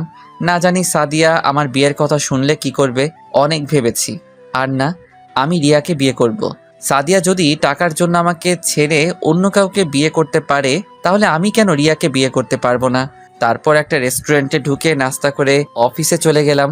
সবাই আমাকে দেখে দাঁড়িয়ে গেল। সাদিয়ার দিকে তাকিয়ে দেখি আজকেও সাদিয়ার চোখ লাল হয়ে আছে। আমি তার থেকে চোখটা সরিয়ে নিজের কেবিনে চলে আসলাম। তারপর দুলাভাইকে ফোন দিয়ে বললাম সবাইকে হলরুমে নিয়ে যেতে। কিছুক্ষণ পর দুলাভাই আমার কেবিনে আসলো। শালাবাবু, সবাইকে হলরুমে নিয়ে গেলাম, এবার তুমি আসতে পারো। ঠিক আছে দুলাভাই, আপনি যান, আমি আসতেছি। দুলাভাই কেবিন থেকে বেরিয়ে গেল। আমি আর বসে না থেকে হলরুমে চলে আসলাম। তারপর সবার উদ্দেশ্যে বলতে লাগলাম, আপনারা হয়তো ভাবছেন আপনাদের সবাইকে কেন হলরুমে নিয়ে আসলাম। জি স্যার, বলুন কেন ডেকেছেন? আসলে আগামী শুক্রবার আমার বিয়ে, তাই বিয়ে উপলক্ষে 3 দিন অফিস বন্ধ থাকবে। আর সবাইকে আমার বিয়ের দাওয়াত রইল, সবাই আমাদের বাসায় চলে আসবেন। সবাই আমাকে অভিনন্দন জানালো। সাদিয়ার দিকে তাকিয়ে দেখি মাথা নিচু করে আছে, হয়তো কান্না করছে। সবাই বেরিয়ে গেল। আমি সাদিয়াকে বললাম, মিস সাদিয়া, আপনি কিন্তু অবশ্যই আসবেন, আর রিয়াকে বউ সাজানোর দায়িত্ব কিন্তু আপনার। ঠিক আছে স্যার, আমি চেষ্টা করব যাওয়ার জন্য। চেষ্টা না, আপনাকে আসতে হবে ঠিক আছে স্যার। বলে দৌড়ে হলরুম থেকে বেরিয়ে গেল। অনেক কষ্ট হচ্ছে তাই না? তুমিও আমাকে ছেড়ে চলে যাওয়ার পর আমারও অনেক কষ্ট হয়েছে। এখন কেন কষ্ট পাচ্ছ? টাকাওয়ালা দেখে চলে গেছো, এখন সে টাকার জন্য নিজের স্বামীর অফিসে চাকরি করছো। তোমাকে তো আমি মন থেকে ভালোবেসেছি, তাহলে কেন আমাকে ছেড়ে চলে গেলে? হলরুম থেকে বেরিয়ে নিজের কেবিনে চলে গেলাম। আসার সময় দেখলাম সাদিয়া মাথা নিচু করে বসে আছে। দেখতে দেখতে একদিন চলে গেল। আজ আমার গায়ে হলুদ। মার্কেট থেকে কিছু কেনাকাটা করে বাসার ভিতরে ঢুকতেই দারোয়ান আমাকে ডাক দিল। আমি গাড়ি পার্কিং করে দারোয়ান চাচার কাছে আসলাম। কেন ডেকেছো চাচা? রাসেল বাবাজি, একটা মেয়ে এসে এই খামটা তোমাকে দিতে বলল। তুমি মেয়েটাকে চিনতে পেরেছো? নাম টাম কিছু জিজ্ঞাসা করছো? না বাবা, আমি এসব কিছু জিজ্ঞেস করতেই পারিনি, তার আগেই মেয়েটা চলে গেল। আচ্ছা ঠিক আছে, আমি রুমে গেলাম বলে বাসার ভিতরে চলে আসলাম। তখন আম্মু বলল, কিরে, কোথায় গিয়েছিলি? আম্মু, কিছু মার্কেট করতে গিয়েছিলাম। ঠিক আছে, ফ্রেশ হয়ে রেডি হয়ে আয়, কখন মেহেদি লাগাবো? সবাই তোর জন্য বসে আছে। ঠিক আছে আম্মু, আমি রেডি হয়ে আসতেছি বলে নিজের রুমে চলে আসলাম। রুমে এসে মার্কেটগুলো আর খামটা বিছানায় রাখলাম। তারপর ওয়াশরুমে ঢুকে ফ্রেশ হয়ে রেডি হতে লাগলাম। হঠাৎ খামটার দিকে চোখ পড়ল। ওপর দিয়ে কিছুই লেখা নেই, কেন জানি মন বলছে খামটা খুলে দেখতে। তাই বিছানায় বসে খামটা খুলে দেখি একটা চিঠি। তারপর আমি চিঠিটা পড়তে লাগলাম। প্রিয় স্বামী, হয়তো ভাবছো তোমাকে স্বামী বললাম কেন, কারণ তুমি এখনো আমার স্বামী, কারণ আমি তোমার ডিভোর্স পেপারে সাইন করি নাই। তোমাকে আজ সব সত্যি কথা খুলে বলছি। সামনাসামনি বললে হয়তো তুমি আমাকে বিশ্বাস করতে না, তাই চিঠি লিখে দিলাম। আমি যখন অফিসে চাকরিতে ঢুকি তার কিছুদিন পর আমি হঠাৎ অফিসে মাথা ঘুরে পড়ে যাই। তখন অফিসের বস, যাকে তুমি খারাপ বলছো, আমি বলি ওনার মতো ভালো মানুষ হয় না। ওই দিন মাথা ঘুরে পড়ে যাওয়ার সময় বস তার গাড়িতে করে হসপিটালে নিয়ে আসে। তারপর আমাকে কিছু পরীক্ষা করে। পরীক্ষা করার পর ডাক্তার বলল 7 দিন পরে আসতে। তখন বলতে পারবে আমার কি হয়েছে। ওই হসপিটাল থেকে বেরিয়ে বসের গাড়ি করে বাসায় আসার সময় একটা পার্কের পাশে রাস্তায় গাড়ি নষ্ট হয়ে যায়। তখন গাড়িটা ঠিক করতে দেয় রাস্তার পাশের ওয়ার্কশপে। তারপর বস আর আমি কিছুক্ষণ বসে থাকি পার্কের ভেতরে। গাড়ি ঠিক করার পর গাড়ি নিয়ে বস একটা শপিং মলে চলে যায়। তারপর জোর করে আমাকে মার্কেট করে দেয়, সাথে একটা মোবাইল। তুমি হয়তো ভাবছো বস এগুলো আমাকে কেন দিল। আসলে বস আমার কাজ দেখে এগুলো আমাকে দিয়েছে। তারপর 7 দিন পর যখন বস সহ হসপিটালে গিয়ে রিপোর্ট আনতে যাই, তখন ডাক্তার আমাকে কিছু বলছে না, শুধু মাথা নিচু করে আছে। তারপর জোরাজোরি করতে লাগলাম। তারপর ডাক্তার যেটা বলল সেটা শোনার জন্য মোটেও প্রস্তুত ছিলাম না। ডাক্তার বলল আমার মাথায় নাকি একটা টিউমার হয়েছে, আর টিউমারটা এমন জায়গায় হয়েছে এটা নাকি অপারেশন করতে পারবে না। আমি আর দুনিয়ার সামান্য দিনের অতিথি, আর আমি কখনো মা হতে পারবো না। এটা শুনে আমি অনেকটা ভেঙে পড়লাম। তারপর ডিসিশন নিলাম তোমার সাথে আমি খারাপ হয়ে যাব, তাই আমি তোমার খেয়াল রাখা ছেড়ে দিলাম। মাঝরাতে মোবাইল কানে নিয়ে এমনি হেসে হেসে কথা বলতাম, যাতে তুমি আমাকে সন্দেহ করো। সেদিন রাতে বস ফোন দিয়ে বলল সিলেটে নাকি বিদেশ থেকে ডাক্তার এসেছে, সকালে ভোরে ভোরে রওনা দিবে। একবার ওনাকে দেখাই, দেখি উনি কি বলে। আমি না করেছিলাম। তারপর ওনার জোরাজোরিতে সকালে ঘুম থেকে তোমাকে না বলেই বসের সাথে সিলেটে চলে গেলাম। সিলেটে গিয়ে বিদেশ থেকে আসার ডাক্তারের কাছে দেখালাম। উনি আমাকে দেখে বলল আমার অপারেশন করতে পারবে, তবে বাঁচার সম্ভাবনা 10%। তারপর বস বলল অপারেশন করবে। তারপর ডাক্তার 7 দিন পর যেতে বলল। এরপর ঢাকায় এসে তোমার সাথে ওই কথাগুলো বলি, আমি অপারেশন করলে আমি বাঁচবো না, তাই তুমি যেন আমাকে ভুল বুঝে চলে যাও এবং নতুন জীবন শুরু করো। এই কারণে তোমার কাছে আমি খারাপ হয়েছি। সত্যিটা বললে তুমি আমার জন্য চিন্তা করতে, আমি তা চাই না। এর কয়েকদিন পর আবার সিলেটে চলে গেলাম। আমার অপারেশন হইতে সব খরচ বস চালিয়েছে। সিলেটে যাওয়ার 5 দিন পর আমার অপারেশন করে। আল্লাহর রহমতে আমার 2 দিন পর জ্ঞান ফিরে আসে। সেদিন আমি বেঁচে যাই। আমার সুস্থ হতে প্রায় 2 মাস লেগে গেছে। তারপর ঢাকায় এসে তোমাকে অনেক খুঁজেছি, কিন্তু তোমাকে পাইনি। তোমার বাসায় যেতে চেয়েছিলাম, কিন্তু পরে মনে পড়লো তোমার বাবা তো আমার কারণে তোমাকে ঘর থেকে বের করে দিয়েছে, তাই তোমার ভালোর জন্য আর তোমার বাসায় যাইনি। এখন তুমি বলবে তাহলে বাচ্চা কোথা থেকে আসলো? আসলে এই বাচ্চা আমার না, আমি তোমার কাছে মিথ্যা বলেছি। এই বাচ্চার বাবা হচ্ছে আমার অফিসের বস। বসের স্ত্রী রিমনকে জন্ম দিয়ে মারা যায়। তারপর সে বাচ্চা আমি লালন পালন করি। তার কিছুদিন পরই বস মারা যায়। আসলে বস তার বউকে অনেক ভালোবাসতো। তার বউয়ের চিন্তায় সেও স্ট্রোক করে মারা যায়। তারপর আমি রিমনকে লালন পালন করি। একটা খালার বাসায় থেকে অনেক জায়গায় চাকরি ইন্টারভিউ দিছি, কিন্তু কোথাও চাকরি হয় নাই। তারপর খালার সাথে বাসায় বাড়িতে কাজ নিই। তারপর কি হলো তুমি তো জানো। তারপর যখন অফিসে ইন্টারভিউ দিতে যাই তখন তোমাকে দেখতে পাবো আমি কল্পনাও করতে পারিনি। মন চাইছে তোমাকে জড়িয়ে ধরি, কিন্তু অতীতের কথা মনে পড়েই আর ধরি নাই। প্রথম দিন দেখি একটা মেয়ে তোমার কেবিনে ঢুকলো। তখন পাশের একটা ছেলে জিজ্ঞেস করলাম মেয়েটাকে। তখন সে যেটা বলল আমার পায়ের নিচ থেকে মাটি সরে গেল।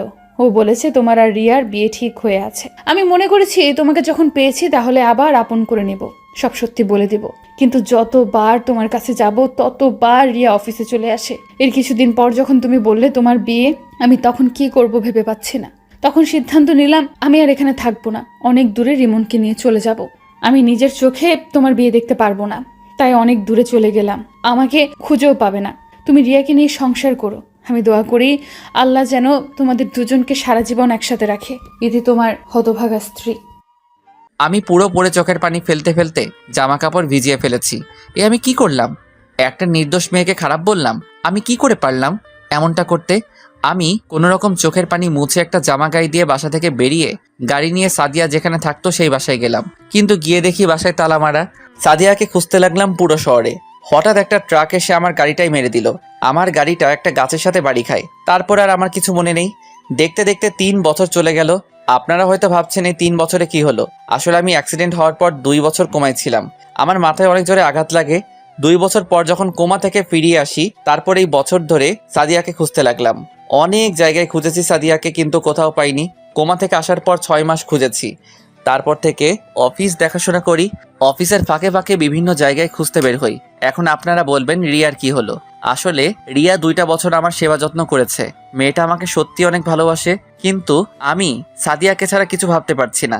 বাবা মা অনেকবার বলেছে রিয়াকে বিয়ে করতে, আর রিয়াও জেনে গেছে সাদিয়া আর আমার সম্পর্কের কথা। তো যাই হোক, বিকালে অফিস শেষে বাসায় চলে আসলাম। গাড়ি পার্কিং করে দরজায় কলিং বেল চাপ দিলাম। রিয়া এসে দরজা খুলে দিল। আসলে রিয়া এখন আমাদের বাড়িতে থাকে, আগের মতো আর পাগলামি করে না। কি ব্যাপার, আজকে তুমি এত তাড়াতাড়ি আসলে যে? আজকে আর সাদিয়াকে খুঁজতে গেলাম না, তাই বাসায় চলে আসলাম। না জানি সাদিয়া আপু কোথায় আছে, কিভাবে আছে, কি করছে কে জানে। প্রতিদিন নামাজ পড়ে দোয়া করি আল্লাহ যেন তোমার সাদিয়াকে ফিরিয়ে দেয়।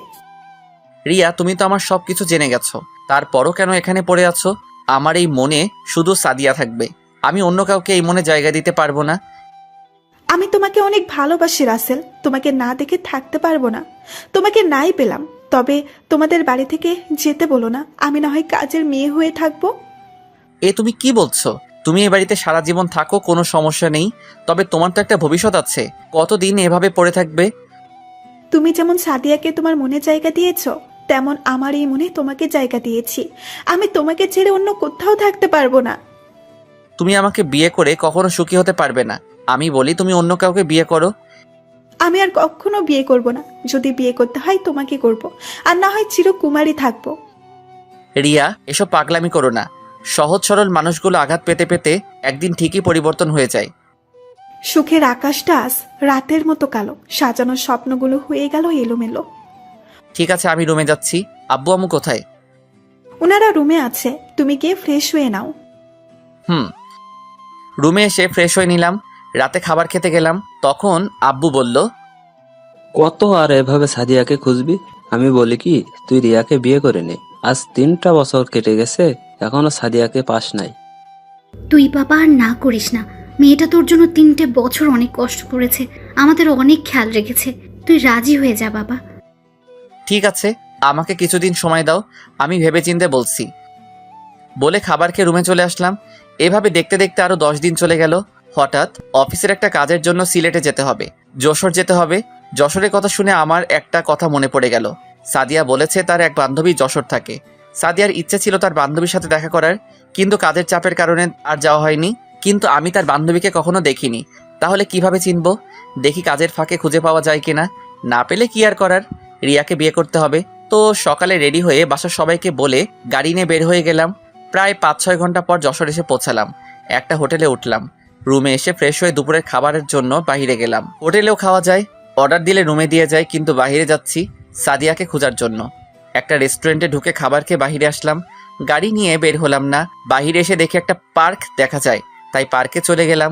চারপাশে দেখতে লাগলাম কত কাপল জোড়া হয়ে বসে আছে। হঠাৎ একটা বাচ্চা ছেলের দিকে চোখ পড়লো। দেখি বাচ্চাটা অনেক সুন্দর, কি সুন্দর একা একা খেলা করছে। ছেলেটাকে দেখে বোঝা যায় 4 বছরের বাচ্চা, তাই দাঁড়িয়ে না থেকে তার কাছে গেলাম। তোমার নাম কি বাবু? আমি বাবু না, আমি কত বড় হয়ে গেছি। ওমা তাই? তা তোমার নাম কি? জাহিদ হাসান রিমন। নামটা শুনে কেমন বুকটা কেঁপে উঠল। রিমন নাম তো সাদিয়ার বসের ছেলের নাম ছিল, তাহলে কি সেই রিমন? তখন আমি তাকে আবার বললাম, তা তুমি কার সাথে এসেছো? আমার ফুপির সাথে। কোথায় তোমার ফুপি? ফুপি আমার জন্য আইসক্রিম আনতে গেছে। ও, তোমার আম্মু কোথায়? মো অফিসে গেছে। হঠাৎ পিছন থেকে একটা মেয়ে বলল, এই নাও রিমন তোমার আইসক্রিম। ফুপি তুমি এসেছো, দাও আমার আইসক্রিম। মেয়েটা রিমনকে আইসক্রিম দিল। আমাকে দেখে বলল, আপনি কে? আপনাকে তো ঠিক চিনতে পারলাম না। জি আমি রাসেল, আমি ঢাকা থেকে এসেছি। এখানে একটা অফিসে কিছু কাজ ছিল, তাই আসা আর কি। ও, আমি মিম, বর্তমানে একটা অফিসে কাজ করি, আর আমার স্বামী অন্য একটা অফিসে চাকরি করে। আজকে শরীরটা ভাল লাগছে না, তাই অফিসে যাইনি। রিমন বাহানা ধরলো সে একটু বাইরে ঘুরতে যাবে, তাই তাকে নিয়ে পার্কে আসলাম। আচ্ছা, রিমনের বাবা কোথায়? ও তো বলল ওর মা অফিসে চাকরি করে, তাহলে বাবা কোথায়? ওর বাবা থেকেও নেই। মানে? আমি এখন কিছু বলতে পারবো না, আমার বাসায় যেতে হবে। রিমনের মা আর আমার স্বামী অফিস থেকে আসার সময় হয়ে গেছে, আপনাকে অন্য এক সময় বলবো। আর কোনো কথা না বলে মিমে রিমনকে নিয়ে চলে গেল। আমার কেমন জানি মনে হচ্ছে এই সেই রিমন। আর কিছু না ভেবে হোটেলে চলে আসলাম। পরের দিন সকালে ঘুম থেকে উঠে ফ্রেশ হয়ে বাইরে এসে গাড়ি নিয়ে যে অফিসে কাজের জন্য আসলাম সেই অফিসে চলে গেলাম। অফিসের ভিতরে ঢুকে পিয়নকে বললাম, বসের কেবিন কোনটা? পিয়ন আমাকে বসের কেবিন দেখিয়ে দিল। আমি বসের কেবিনের সামনে গিয়ে দাঁড়ালাম আর বললাম, আসতে পারি ভিতরে? আরে রাসেল সাহেব যে, আসুন। আমার কত বড় সৌভাগ্য আপনার মতো একজন বিজনেসম্যানের সাথে কাজ করব। আপনি আমার থেকে বড়, সো আমাকে আপনি না করে তুমি করে বললে খুশি হব। ওকে ঠিক আছে, তা বলো চা না কফি কোনটা? চা হলে চলবে। তারপর তিনি পিয়নকে ডাক দিলেন, 2টা চা নিয়ে আসতে বললেন। কিছুক্ষণ পর পিয়ন চা দিয়ে গেল। দুজনে চা খেতে খেতে কাজের সম্বন্ধে কথা বললাম। সবকিছু ঠিক করে কেবিন বাইরে আসতেই ঠাস একটা মেয়ের সাথে ধাক্কা খেয়ে পড়ে গেলাম। আমি তাড়াতাড়ি উঠে গেলাম। মেয়েটাও উঠিয়ে শাড়ি ঠিক করতে লাগলো। এখনো মেয়েটার চেহারা দেখি নাই, কারণ মেকআপ পরে আছে। সরি, আমি খেয়াল করি নাই। মেয়েটা আমার দিকে তাকিয়ে আছে। চোখের দিকে তাকিয়ে দেখি চোখ দিয়ে পানি পড়ছে। আমার কেমন যেন চেনা চেনা লাগছে। আমি আবার বললাম, আপনি কান্না করছেন কেন? চোখে কি যেন পড়েছে। ওর কণ্ঠ কেমন যেন চেনা চেনা লাগছে। ও আচ্ছা, আপনি অফিসে মেকআপ পরে থাকেন সব সময়? আমার এই চেহারা শুধু আমার স্বামী ছাড়া আর কেউ দেখতে পারবে না। আপনার স্বামী কোথায়? আর আপনার নাম কি? আমার মিতু। আমার স্বামী আর একটা বিয়ে করছে, সে আমার সাথে থাকে না। আপনি? আমি রাসেল, একটা কাজের জন্য এই অফিসে আসা। আপনার বউ বাচ্চা তারা? আমার বউ আমার ভালোর জন্য আমাকে ছেড়ে চলে গেছে। তারপর আপনি বিয়ে করছেন না? আমার জীবনে সাদিয়া ছাড়া অন্য কেউ আসবে না। ওকে আজ 1 বছর ধরে খুঁজেছি, কিন্তু কোথাও পাইনি। আপনার বউ আপনাকে ছেড়ে গেছে আজ 1 বছর হয়েছে? না, আজ 3 বছর। তাহলে 2 বছর কি হয়েছে আপনার? তাহলে শুনুন। তারপর সবকিছু খুলে বললাম। দেখি মেয়েটা বারবার চোখের পানি মুছতে আসছে। আপনি কান্না করছেন কেন? আপনার কথাগুলো শুনে। আচ্ছা, পরে কথা বলবো, আমি এখন যাই। এখন কোথায় যাবেন? এখানে একটা হোটেলে উঠেছি, কাজ শেষ হলে ঢাকায় ফিরে যাব। ও আচ্ছা, ঠিক আছে, যান। আমি আর কোনো কথা না বলে হোটেলে চলে গেলাম। তারপর ফ্রেশ হয়ে দুপুরের খাবার খেয়ে একটা ঘুম দিলাম। বিকেলে ঘুম থেকে উঠতে দেখি একটা মেয়ে আমাকে জড়িয়ে ধরে শুয়ে আছে। চুলের জন্য মেয়েটার চেহারা দেখা যায় না। আমি আস্তে করে যেই না চুলগুলো মুখের সামনে থেকে সরিয়ে চেহারা দেখলাম, তার চেহারা দেখে আমি মোটেও প্রস্তুত ছিলাম না। কি ভাবছেন সাদিয়া? আরে না, রিয়া। রিয়া কখন আসলো? তার চেয়ে বড় কথা হলো, রিয়া আমার রুমে ঢুকলো কিভাবে? আর প্রায় বাড়িতে থাকলে রাতে এসে আমাকে জড়িয়ে ধরে শুয়ে থাকে। আমি অনেকবার রিয়াকে মানা করছি, কিন্তু সে আমার কথা শুনে না। তার নাকি আমাকে জড়িয়ে ধরে শুয়ে থাকতে ভালো লাগে। তারপর থেকে আমি তাকে আর কিছু বলি না। তো যাই হোক, আমি রিয়াকে বুকের উপর থেকে সরিয়ে দিলাম। রিয়ার ঘুমটা ভেঙে গেল। তুমি এখানে কেন? আর কখন আসলে? আমার রুমে ঢুকলে কিভাবে? আস্তে আস্তে এতগুলো প্রশ্ন একসাথে করলে কোনটা আগে বলবো? ওকে বলো। বাসার থেকে তুমি চলে আসার পর বাসাটা কেমন যেন ফাঁকা ফাঁকা লাগছে। তোমাকে ছাড়া আমি থাকতে পারি না। গতকাল তুমি আঙ্কেল আন্টির সাথে কথা বলার সময় আমি জানতে পারি তুমি এখানে আছো, তাই সকালে কাউকে না বলে সোজা এখানে চলে আসি। তা বুঝলাম, কিন্তু আমার রুমে ঢুকলে কিভাবে? চাবি তো আমার কাছে ছিল। ম্যানেজারকে বলেছি আমি তোমার আত্মীয় এবং তোমার বাবা মা তুমি আর আমি একসাথে ছবি তুলেছি, ওগুলো ম্যানেজারকে দেখিয়েছি। তারপর তিনি এক্সট্রা চাবি দিয়ে দরজা খুলে দিল। আসবে যখন তাহলে আমি আসার সময় বলো নাই কেন? তাহলে দুজনে একসাথে আসতাম। বলি নাই বেশ করেছি, আমার অনেক খিদে লেগেছে, তুমি খাবার নিয়ে আসো, আমি ফ্রেশ হয়ে আসছি। চলো বাইরে গিয়ে রেস্টুরেন্টে খাবার খাবে আর সিলেট শহরটা ঘুরে দেখবে। আসলে বাইরে গেলে সাদিয়াকে খুঁজতে পারবো, তাই বললাম। ঠিক আছে, আমি ফ্রেশ হয়ে আসছি, আমি আসার পর তুমি ফ্রেশ হবে। বলে রিয়া ওয়াশরুমে চলে গেল। কিছুক্ষণ পর রিয়া ফ্রেশ হয়ে বের হলো। তারপর আমি ঢুকে ফ্রেশ হয়ে এসে দুজনে হোটেল থেকে বেরিয়ে গাড়ি নিয়ে একটা রেস্টুরেন্টে চলে গেলাম। রেস্টুরেন্টে ঢুকে একটা টেবিলে চেয়ার টেনে বসলাম। রিয়া আমার পাশে একটা চেয়ার টেনে বসলো। রিয়া তার মতো করে অর্ডার দিল। কিছুক্ষণ পর ওয়েটার খাবার দিয়ে গেল। দুজনে খেতে লাগলাম। হঠাৎ একটা টেবিলে চোখ পড়লো। দেখি অফিসের সেই মেয়েটা আমার দিকে তাকিয়ে আছে। আপনারা হয়তো ভাবছেন আমি কি করে চিনলাম। আসলে মেয়েটা সেই অফিসের ড্রেস পরা অবস্থায় আছে, তাই চিনতে ভুল হয় নাই। রিয়া তুমি একটু বসো, আমি আসছি। কোথায় যাচ্ছ তুমি? এসে বলবো। বলে মেয়েটার কাছে চলে আসলাম। আমিও না খালি মেয়ে করছি। সকালে নাম বলছি, এখনই ভুলে গেছি। কি যেন নাম? ও মনে পড়ছে, মিতু। আমি মিতুর সামনে গিয়ে বললাম, আপনি এখানে কারোর জন্য অপেক্ষা করছেন নাকি? না, আসলে আমার এক বান্ধবী আসবে, তার জন্য অপেক্ষা করছি। আপনি এখানে? এখানে খাবার খাওয়ার জন্য এসেছি, সাথে আমার বাবার বন্ধুর মেয়ে রিয়া বাসা থেকে কাউকে না বলে এখানে চলে এসেছে, তাই তাকে সাথে করে নিয়ে আসলাম। সরি রে সাদিয়া, আসতে লেট হয়ে গেছে। না সমস্যা নেই বস। আপনি এখানে? আমি এখানে খাবার খাওয়ার জন্য এসেছি, কিন্তু ওনার নাম মিতু। আপনি তাকে সাদিয়া বললেন কেন? আসলে আমার আরেক নাম সাদিয়া, আমাকে সাদিয়া বলে ডাকে। ওনার সাথে গতকাল পার্কে দেখা হয়েছে, ওখান থেকে চিনি। ও আচ্ছা মিম, রিমন কোথায়? ওকে তো দেখছি না। আসলে ও বাসায় মিমের জামাইয়ের সাথে আছে। আর রিমনকে আপনি চিনেন কিভাবে? গতকাল মিমের সাথে ছিল। তোকে বলছি না রিমনকে নিয়ে বের হতে না? আমার কি দোষ? তোর ছেলে বলেছে আইসক্রিম খাবে, তাই নিয়ে এসেছে। তাহলে রিমন আপনার ছেলে? রিমন আমার ছেলে। তাহলে ওর বাবা কোথায়? আই মিন আপনার স্বামী কোথায়? আমার স্বামী নেই, ওর ভালোর জন্য ওকে ছেড়ে দিয়েছি। কেন? সেটা আমি বলতে পারবো না। ঠিক আছে, ভালো থাকবেন। মিম চল, দেরি হলে রিমন কান্না করবে। ঠিক আছে চল, আর আপনি ভালো থাকবেন। আপনার সাথে কথা বলে অনেক ভালো লেগেছে। আপনারাও ভালো থাকবেন। মিতু আর মিম রেস্টুরেন্ট থেকে বেরিয়ে গেল। আমার কেন জানি মনে হচ্ছে মিতু আমার কাছে কিছু লুকাচ্ছে। কে এই মিতু? আবার তার নাম সাদিয়াও বলল। আমি চিন্তায় পড়ে গেলাম, এই মিতু কি আমার সাদিয়া? আমি তার চেহারা দেখতে হবে। আপনারা হয়তো বলবেন আমি তার কণ্ঠ শুনে বুঝতে পারলাম না কেন। আসলে তার কণ্ঠ সাদিয়ার মতো লাগছে না, তাই চিনতে পারছি না।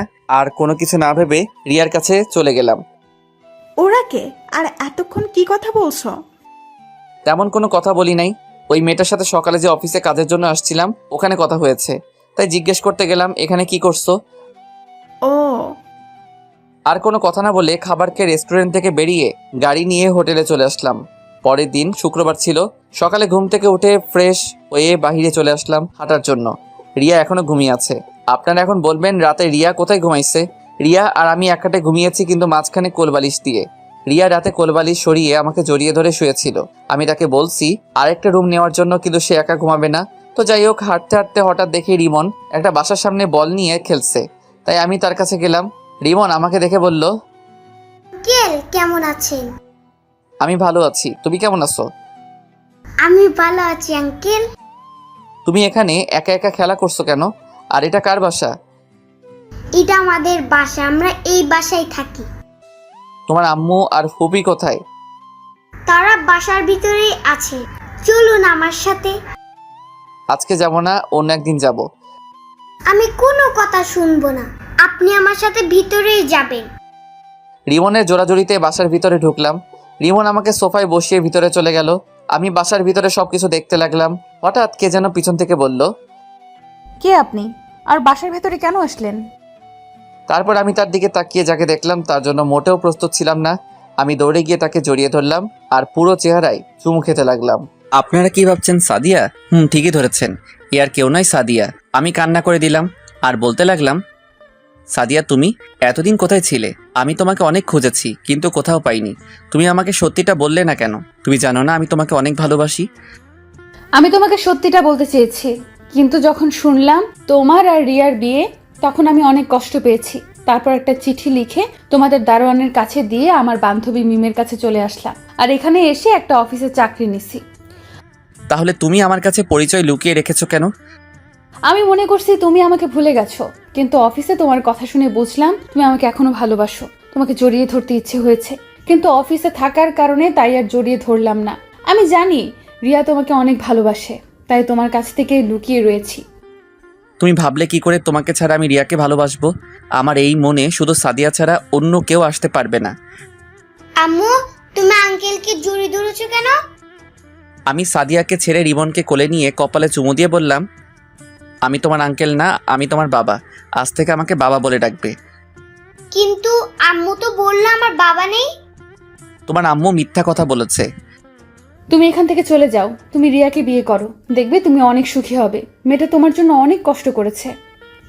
বউ থাকতে আমি অন্য কাউকে বিয়ে করব, এটা তুমি ভাবলে কি করে? আমি কাউকে বিয়ে করতে পারবো না। আমি তোমাকে নিয়ে আবার সংসার শুরু করব। কিন্তু তোমার বাবা মা আমাকে আর রিমনকে কখনো মেনে নেবে না। সেটা নিয়ে তোমাকে ভাবতে হবে না। আমি তোমাকে আর রিমনকে নিয়ে আজই বাসায় চলে যাব। কিন্তু আর কোনো কিন্তু নয়, যাও সবকিছু গুছিয়ে নিয়ে আসো। সাদিয়া আর কোনো কথা না বলে রুমে চলে গেল। তারপর সাদিয়া আর রিমনকে নিয়ে হোটেলে চলে আসলাম। মিম আর মিমের স্বামীকে ধন্যবাদ দিয়ে আসলাম, তাদের কাছ থেকে বিদায় নিয়ে আসলাম। রুমের সামনে এসে দরজা টোকা দিলাম। রিয়া এসে দরজা খুলে দিল। আমার সাথে সাদিয়া এবং রিমনকে দেখে অবাক হয়ে তাকিয়ে আছে। আরে সাদিয়া আপু না, এতদিন কোথায় ছিলে? তুমি জানো তোমাকে খুঁজতে গিয়ে রাসেলের কি হয়েছে?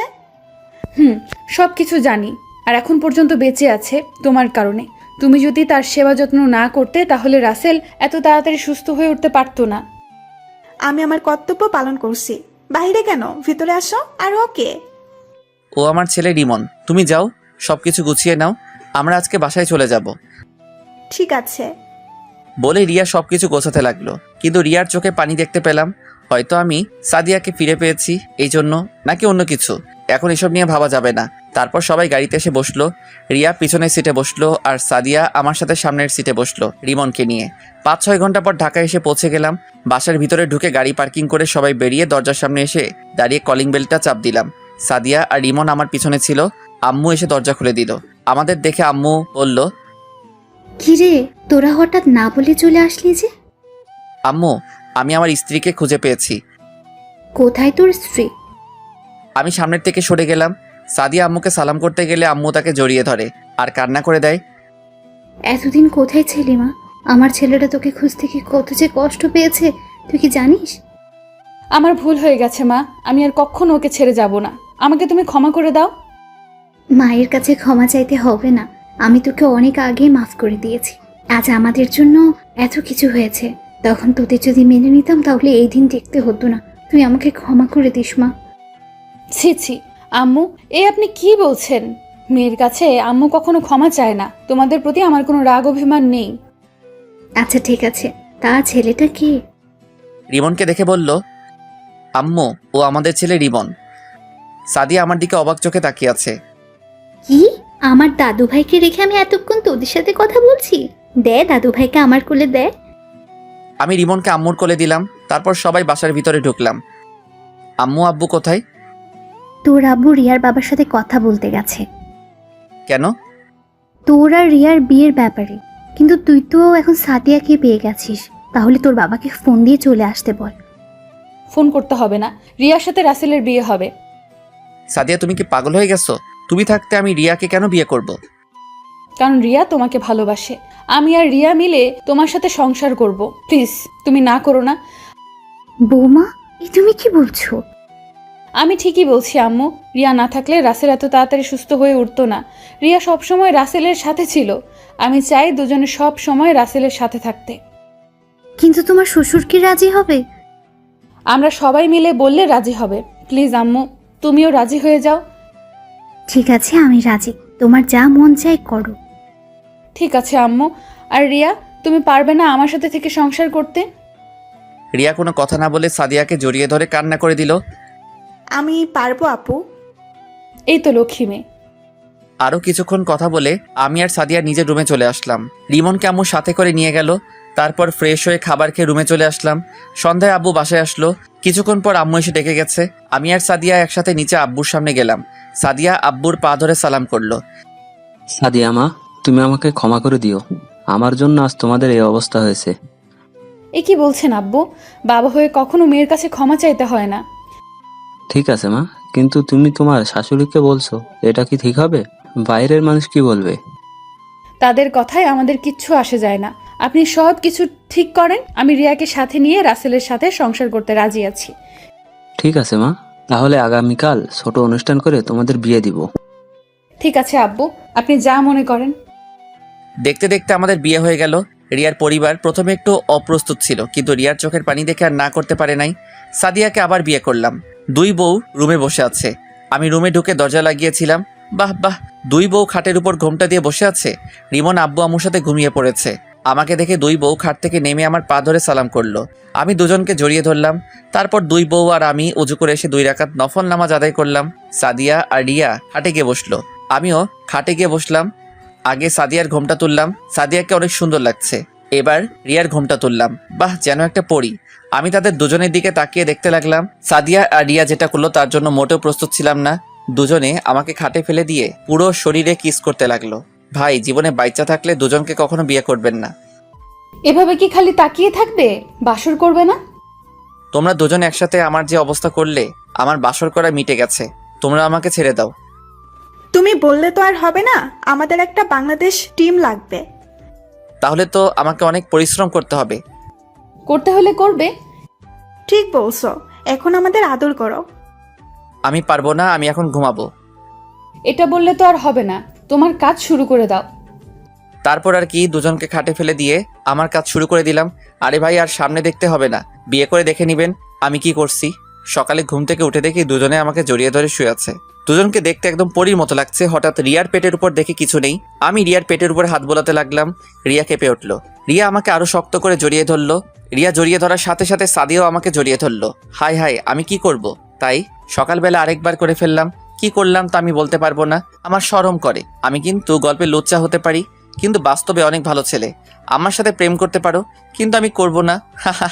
সকালে একসাথে 3 জনে ওয়াশরুমে ঢুকে ফ্রেশ হয়ে নিচে গেলাম। দেখি আব্বু আম্মু নিজ হাতে নাস্তা খাইয়ে দিচ্ছে। সাদিয়াকে রিমনকে কোলে নিয়ে কপালে চুমু দিল। আম্মু, তুমি আমাকে রাতে তোমার কাছে নিলে না কেন? তুমি জানো না আমি তোমাকে ছাড়া ঘুমাইতে পারি না। তুমি তোমার দাদা দাদির রুমে ঘুমিয়ে গেছো, তাই তোমাকে আর নিয়ে যাইনি বাবা। ঠিক আছে, কোন থেকে আমাকে তোমার সাথে ঘুমাইতে নিয়ে যাবে? ঠিক আছে বাবা, এখন থেকে তুমি তোমার আম্মুর সাথে ঘুমাবে। এভাবে দেখতে দেখতে 2 বছর চলে গেল। আমি এখন অফিস দেখাশোনা করতে ব্যস্ত থাকি, আর সাদিয়া আমার সাথে অফিস দেখাশোনা করে। রিয়া বাসায় মা বাবা আর রিমনের খেয়াল রাখে, আর রিয়া এখন প্রেগনেন্ট। অফিসে বসে কাজ করতে আসি, হঠাৎ আম্মু ফোন দিল। হ্যালো আম্মু, বলো। তুই আর সাথিয়া এক্ষুনি হাসপাতালে চলে আয়। রিয়ার ব্যথা উঠেছে, তাই তোর বাবা আর আমি রিয়াকে হাসপাতালে নিয়ে এসেছি। ঠিক আছে আম্মু, আমি আর সাদিয়া এখনই আসতেছি। ফোনটা কেটে সাদিয়াকে কল দিয়ে বললাম আমার কেবিনে আসতে। কিছুক্ষণ পর সাদিয়া আমার কেবিনে আসলো। বলো, কেন ডেকেছো? আমাদের এখন হাসপাতালে যেতে হবে। কেন, কার কি হয়েছে? রিয়ার ব্যথা উঠেছে, তাকে নিয়ে আব্বু আম্মু হাসপাতালে নিয়ে গেছে। ঠিক আছে, চলো। তারপর দুলাভাইকে সব বুঝিয়ে দিয়ে আমি আর সাদিয়া অফিস থেকে বেরিয়ে গাড়ি নিয়ে হাসপাতালে চলে গেলাম। ভিতরে ঢুকে দেখি আম্মু আব্বু বাহিরে দাঁড়িয়ে আছে, আর সাথে রিমনও আছে। কি হয়েছে আম্মু, রিয়া কোথায়? ডাক্তার রিয়াকে ভেতরে নিয়ে গেছে, এখনো বের হয়নি ডাক্তার। কিন্তু রিয়া তো ডেলিভারি ডেট আরো দেরি আছে, এত তাড়াতাড়ি ব্যথা ওঠার কারণ কি? আসলে রিয়া সকালে সিঁড়ি দিয়ে নামতে গিয়ে পড়ে গেছে, পড়ে অনেক ব্যথা পাই, তাই আমি অ্যাম্বুলেন্স ফোন দিয়ে নিয়ে আসি, তারপর তাকে হাসপাতালে নিয়ে আসি। কিন্তু রিয়া উপর থেকে কেন নিচে নামতে গেল? তাকে দেখাশোনা করতে তো বাসায় লোক ছিল। সেটা তো আমি বলতে পারবো না। হঠাৎ ডাক্তার কেবিন থেকে বেরিয়ে আসলো। ডাক্তার, রিয়ার এখন কি অবস্থা? দেখুন, আমরা অনেক চেষ্টা করছি, কিন্তু কিন্তু কি ডাক্তার? আমরা অনেক চেষ্টা করতেছি। আপনার স্ত্রী আগে একটা কিডনি নষ্ট ছিল, এখন দ্বিতীয় যেটা ছিল সেটা দিয়ে এতদিন বেঁচে ছিল। আমাদের পক্ষে আপনার স্ত্রীকে বাঁচানো সম্ভব না, আমরা আপনার মেয়েকে বাঁচাতে সম্ভব হয়েছি। কিন্তু রিয়া তো আমাদের কিছু বলে নাই। সেটা আমি বলতে পারবো না। আপনারা সাদিয়াকে দুজনকে রিয়া ভিতরে যেতে বললো। আমি আর দাঁড়িয়ে না থেকে ভিতরে চলে গেলাম। আমার সাথে সাদিয়াও ঢুকলো। ভিতরে ঢুকে দেখি রিয়া চোখ দুটো বন্ধ করে শুয়ে আছে। তার পাশে আমার মেয়েটা শুয়ে আছে আর কান্না করছে। সাদিয়া গিয়ে মেয়েটাকে কোলে নিল, তারপর সে কান্না করে বন্ধ করে দিল। আমি গিয়ে রিয়ার হাতে হাত ধরলাম। রিয়া চোখ খুলে দেখে আমি আর সাদিয়া। সাদিয়া দাঁড়িয়ে কান্না করে চোখের পানি দিয়ে পুরো জামা ভিজে ফেলছে। আব্বু আম্মু তো এ কথা শুনে নিচে বসে কান্না করা শুরু করে দিছে। আমার চোখ দিয়ে পানি পড়তে লাগলো। রিয়া হাতের ইশারায় সাদিয়াকে আমার পাশে আসতে বলল। সাদিয়া আমার পাশে আসার পর রিয়া বলল, তোমরা আমার উপর রাগ করে আছো তাই না? তুমি কেন আমাদের কাছে এ কথা লুকালে রিয়া? আমরা কি তোমাদের চিকিৎসা করাতে পারতাম না? আমি নিজেও বলতে পারবো না। আমার যে কিডনি নষ্ট হয়ে গেছে। একদিন হঠাৎ আমার কাছে কেমন খারাপ লাগছে, তাই কাউকে না বলে ডাক্তারের কাছে আসি। ডাক্তার আমাকে পরীক্ষা করে দেখে আমার একটা কিডনি নষ্ট হয়ে গেছে। তারপর আমি চিন্তা করলাম আমার তো আরেকটা কিডনি ভালো আছে, তাই নিয়ে জীবনটা কাটিয়ে নেব। কিন্তু হঠাৎ যে আমার এই কিডনিটা নষ্ট হয়ে যাবে আমি ভাবতে পারি নাই। তুমি আমাকে একটাবার বলতে। বলি নাই, আমি মনে করছি ঠিক হয়ে যাবে। আল্লাহ মনে হয় তোমাদের সাথে রাখতে চায় না আমাকে, তাই হয়তো আমাকে নিয়ে যাচ্ছে। তোমাকে আমরা কোথাও যেতে দিব না, তুমি ভালো হয়ে যাবে। দরকার হয় আমার কিডনি দিয়ে তোমাকে সুস্থ করে তুলবো। এখন আর আমার হাতে সময় নেই। আল্লাহ তোমাদের সাথে কিছু কথা বলার জন্য হয়তো এখনো রুহুটা নিয়ে যায় নাই। প্লিজ তুমি এমন কথা বলো না, তোমাকে আমি সুস্থ করে তুলবো। সাদিয়া, তোমার হাতটা একটু দাও তো। সাদিয়া রিয়ার হাতে হাত দিল। রিয়া আমার হাত আর সাদিয়ার হাত একসাথে মিলিয়ে বলতে লাগলো, সাদিয়া, তুমি আমার জানটাকে দেখে রেখো। ও তোমাকে অনেক ভালোবাসে, ওকে কখনো কষ্ট দিও না। আর তুমি সাদিয়াকে কখনো কষ্ট দিও না। তোমরা দুজনে সুন্দর করে জীবনটা সাজিয়ে নেবে, আর আমার মেয়েকে নিজের মেয়ে মনে করে লালন পালন করবে। কথা দাও আমার কথাগুলো মেনে চলবে। আমরা তোমার কথাগুলো মেনে চলবো। আমি এখন চিন্তামুক্ত হলাম। তোমরা সবাই ভালো থেকো, বাবা মার সেবা করো। রাসেল, আমাকে একটু জড়িয়ে ধরবে? বলতে দেরি আমি রিয়াকে জড়িয়ে ধরলাম। হঠাৎ রিয়ার কথা বন্ধ হয়ে গেল। আমি রিয়াকে ধরে চিৎকার করে কাঁদতে লাগলাম। আমার কান্না শুনে বাহিরের আব্বু আম্মু এবং রিয়ার আব্বু আম্মু এবং তার বড় ভাই ভিতরে আসলো। সবাই কান্না করতে লাগলো। তারপর রিয়ার মরা দেহটা নিয়ে বাসায় চলে আসলাম। পরে জানাজা সম্পন্ন করে বাসার পাশে দাফন করা হলো। পুরো বাসা কেমন যেন পাকা পাকা লাগছে। আমি রুমে বসে নীরবে কান্না করতে লাগলাম। হঠাৎ সাদিয়া আমার মেয়েটাকে এনে আমার কাছে দিল, কি সুন্দর একটা পরীর মতো। আমি মেয়েটার কপালে চুমু দিয়ে বুকে জড়িয়ে ধরে কান্না করে দিলাম। এভাবে দেখতে দেখতে 2 মাস চলে গেল। এখন সব আগের মতো সবকিছু স্বাভাবিক হয়ে আছে। আমার মেয়ের নাম রাখা হয়েছে সিনথিয়া। সাদিয়া সিনথিয়া নিজের মেয়ের মতো লালন পালন করে। আর ইমনকে একটা স্কুলে ভর্তি করিয়ে দিচ্ছি। দুলাভাই এখন নিজেই ব্যবসা দিচ্ছে। আপুকে নিয়ে তারা নতুন একটা ব্যবসা কিনছে, ওটাই থাকে। এখন আমি অফিসের কাজে ব্যস্ত থাকি, সাদিয়া বাসার কাজ সামলাতে ব্যস্ত থাকে। আপনারা হয়তো জানেন সাদিয়া কখনো মা হতে পারবে না, তো সবাই আমাদের জন্য দোয়া করবেন, আমরা যেন সুখে শান্তিতে বসবাস করতে পারি।